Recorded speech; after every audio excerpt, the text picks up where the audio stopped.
চলে আসলাম আমি পরবর্তী এপিসোডে। তো আজকে এই ভিডিওতে আমরা 50টি কোশ্চেন্স নিয়ে আলোচনা করব। আর আগের এপিসোডটি কেউ যদি দেখে না থাকো তাহলে অবশ্যই দেখবে। তো চলো ভিডিওটি শুরু করা যাক। 52 নম্বর কোশ্চেন্স পর দেখে নিই। 54 নম্বর, কার প্রতিবেদনে যুক্তরাষ্ট্রের ধারণা প্রথম প্রস্তাবিত হয়? মতিলাল নেহেরু। 55 নম্বর, কোন সালে গণপরিষদ গঠনের দাবি প্রথম উত্থাপিত হয়? 1935 সালে। জাতীয় পতাকা সম্পর্কিত অ্যাডহক কমিটির চেয়ারম্যান কে ছিলেন? রাজেন্দ্র প্রসাদ। গণপরিষদে প্রথম সভায় কতজন উপস্থিত ছিলেন? 207 জন। ভারতবর্ষের সংবিধান রচনার জন্য গণপরিষদে মোট কতগুলি কমিটি গঠন করেছিল? 13টি। 59 নম্বর কোশ্চেন্স, কোন সংগঠন সর্বপ্রথম ভারতবর্ষের সংবিধান রচনার উদ্দেশ্যে একটি গণপরিষদ গঠনের দাবি জানায়? স্বরাজ পার্টি। এরপর দেখে নিই 60 নম্বর কোশ্চেন্স, কোন রাজনৈতিক দল গণপরিষদ গঠনে অংশগ্রহণ করেনি? Communist party of India. 61 number questions, ভারতীয় সংবিধান রচনার সময়কাল হল 2 বছর 11 মাস। এখানে 17 আছে, এটা 18 দিন হবে। ভারতীয় সংবিধান রচনার সময়কাল হচ্ছে 2 বছর 11 মাস 18 দিন হবে। ঠিক আছে, এটা হয়তো প্রিন্টিং মিস্টেক হয়েছে। 62 নম্বর, মূল সংবিধানে কতগুলি অনুচ্ছেদ, আর্টিকেল ও তফসিল আছে?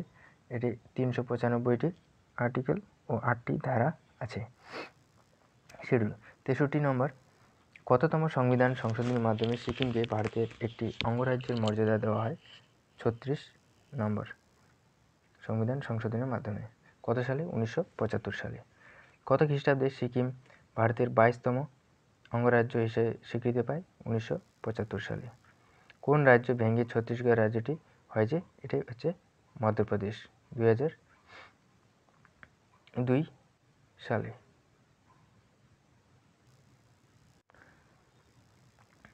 দীর্ঘ আন্দোলনের পর ভাষার ভিত্তিতে সৃষ্টি প্রথম ভারতীয় রাজ্য কোনটি? অন্ধ্রপ্রদেশ। 67 নম্বর, ভারতীয় সংবিধান অন্তর্ভুক্ত শোষণের বিরুদ্ধে অধিকার রক্ষা করেন কে? শিশুদের। এরপর নেক্সট দেখে নিই।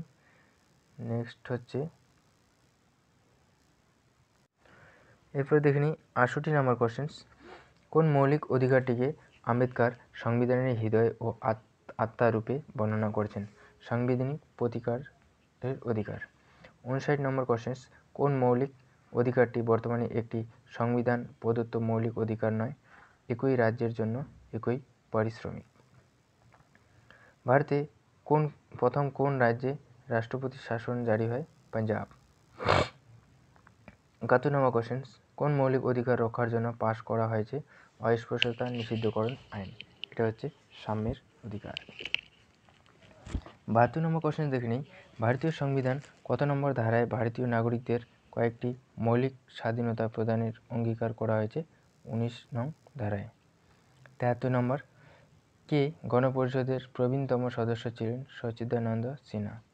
75 নম্বর, গণপরিষদের প্রথম সভায় ডক্টর সচ্চিদানন্দ সিনহাকে কার্যনির্বাহী সভাপতির পদের জন্য কে প্রস্তাব দেন? জে.বি. কৃপালিনী।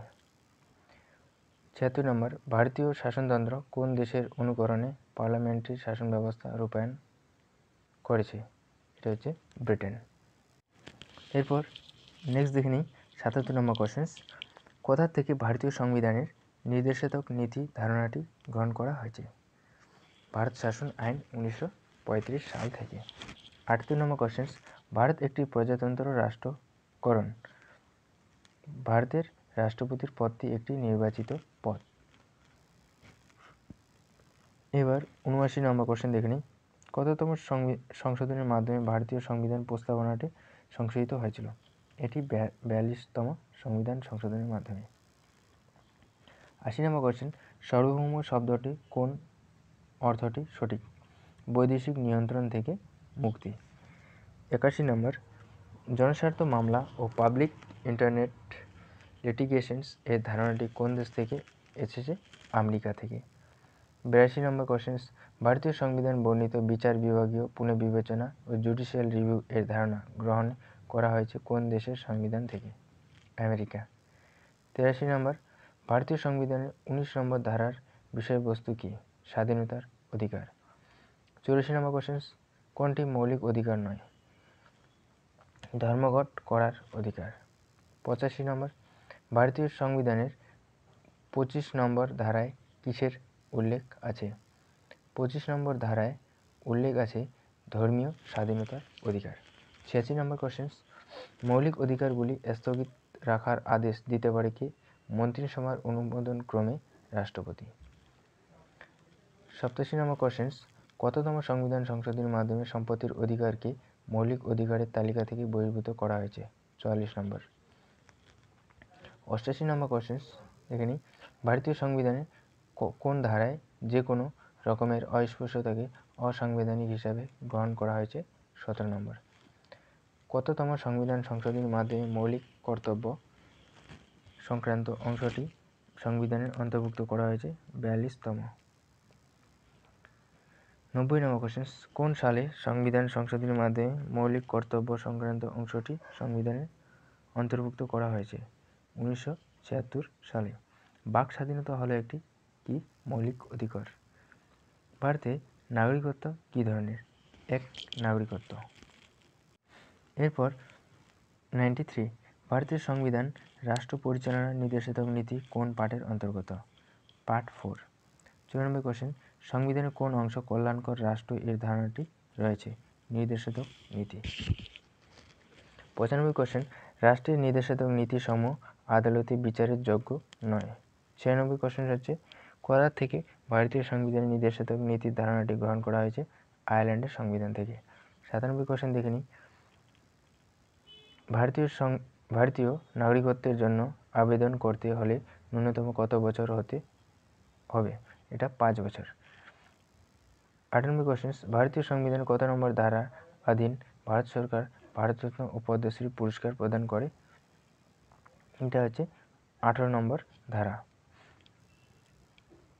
99 নম্বর কোশ্চেন হচ্ছে, মূল সংবিধানে ভারতীয় নাগরিকদের মৌলিক অধিকারের সংখ্যা কটি ছিল? এটা হচ্ছে উত্তর হবে 60টি। আর বর্তমানে কটি আছে? বর্তমানে 6টি আছে। মৌলিক অধিকার এখন আছে কটি? 6টি। 100 নম্বর কোশ্চেন, মৌলিক অধিকারগুলির মধ্যে কোনটি বিদেশিরাও পাবে? শোষণের বিরুদ্ধে অধিকার। তো বন্ধুরা, এই ছিল পলিটিক্যাল সায়েন্স নিয়ে আমরা টোটাল 100টা কোশ্চেন আলোচনা করলাম দুটি ভিডিওর মাধ্যমে। আশা করি তোমাদের ভিডিওটি ভালো লাগছে অবশ্যই, আর যদি ভালো লাগে অবশ্যই চ্যানেলকে সাবস্ক্রাইব করে রাখবে যাতে পরবর্তী ভিডিওর নোটিফিকেশন তোমরা পেয়ে যাও। Thanks for watching.